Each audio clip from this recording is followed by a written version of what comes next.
Life is a journey from birth to death. Upon any journey partaked by any traveler, the traveler must endure life's many treacheries. Because humans are social creatures, no man can truly exist happily alone. Therefore, the journey of life can never truly be walked alone.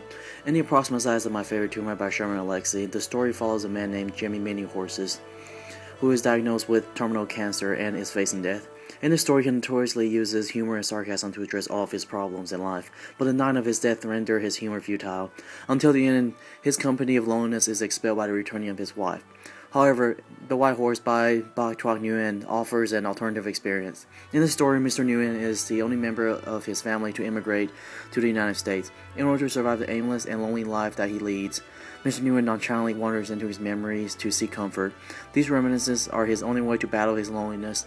These two stories show that throughout life, challenges arise ubiquitously. While individual unique efforts are adequate for most challenges, some challenges are overwhelming for individuals alone. Thus, the need for proper companions to provide the auxiliary supports are indispensable. Humor is one of the oldest and most effective ways to cope with unfortunate events. Oftentimes when something tragic unfolds, the afflicted, helpless individuals are typically left with two options: allow frustration and despair to reign, or allow laughter to bring some mirth. Jimmy's method focuses on humor, which defines his character, and his attempts at maximizing his enjoyment of life within the confines of his Indian reservation. The terminal cancer that has affected Jimmy isn't apart from being a subject of a joke. He even calls it his favorite tumor, and described it as the size of a baseball, shaped like one too, even have stitch marks. This comical response to such a morbid circumstance clearly reflects his lackadaisical and comical nature. It also displays how his characteristic and personality wouldn't allow a crisis of this magnitude to turn him into his opposite, a serious and flustered man. His comical defense is his unique way to cope with his challenges. When he has companions to be his audiences, its effect is dramatically amplified because laughters are more enjoyable when people are laughing with him. Alternatively, reminiscing is a method used by people who have several experiences in life. As shown by Nguyen, Mr. Nguyen has experienced a more enjoyable and eventful life in Vietnam, but he is stranded in the United States. The dilemma facing Mr. Nguyen is being described as a Vietnamese cast far from his family, his friends, and his home mired in endless worries, remembrance, and sorrow. In his current life, it's apparent that he has no desire or interest in maintaining his life because he doesn't file his taxes on time, does no accounting, and receives over 40 tickets for moving violations. Such poor maintenance of everyday paperwork will only further his isolation from his present life and bring him closer to his past. He copes with such miseries and stagnation by letting his spirit shuttles back and forth between America and his homeland way on the other side of the globe. This method allows his mind to wander into a sanctuary of memories where his companions thrive, since physically he doesn't have a haven with interactive companions. However, various methods of coping are inadequate in terms of vanquishing the plaguing desires for proper company. The strongest correlation between the two stories and cultures is the emphasis placed upon the loved ones. In the approximate size of My Favorite Tumor, the primary focus of the flashback is Jimmy's wife Norma Many Horses. He confesses that her leaving was a lesser matter compared to how she arrived in his life. In The White Horse, the primary focus of the flashback is Mr. Nguyen's life with his family in Vietnam. Once someone has experienced the better parts of life, it is often difficult to backtrack. When it is in terms of people, individuals form emotional attachments and eventually they become appendages of the individuals. Therefore, partings are more difficult. For Jimmy, the total loneliness manifests when he noticed one of those old-style clocks with hands and a face. Looks just like somebody laughing if he stared at it long enough. This is not only reflects his comical filter, but also his desire for companionship from just about anyone.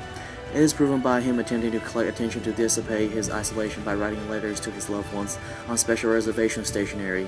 When Norman returns to his side with the reason someone needs to help him die the right way, it reflects that during the journey of life, the right companions are crucial in finishing the journey properly.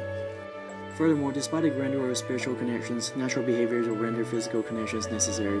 In The White Horse, Mr. Nguyen acknowledges that thinking about the suffering of the past doesn't help the heart avoid being hurt, but he would rather reminisce to maintain his link to the past.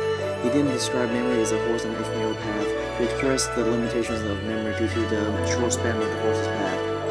He is aware that dwelling in the past does not help the present, yet he continues to let the horse go where it wants to go.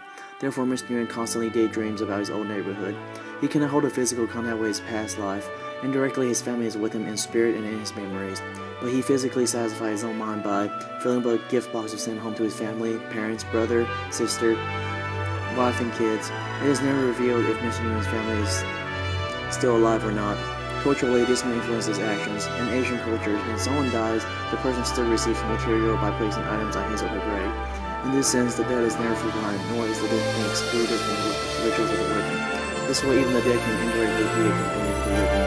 Despite some of the typical methods of coping like humor or reminiscing, for social creatures like humans, Companionship proved to be the ultimate remedy to life's grimmest misery. Companions are able to rescue the lonesome travelers of life by repelling the bandits of isolation. The two stories are linked by a challenge in life, a personal way to address problems, and an inexplicable need for loved ones. Even though their challenges may be different, one dealing with death and the other dealing with isolation. The methods of addressing problems may differ, one using humor and other using reminiscing. Both humor and reminiscing prove to be inadequate in resolving or relieving the problem because it only exacerbate their sufferings. Neither of these challenges can be conquered by individual alone and must be alone. The existence of a companion and family is essential for human being because no one enjoys being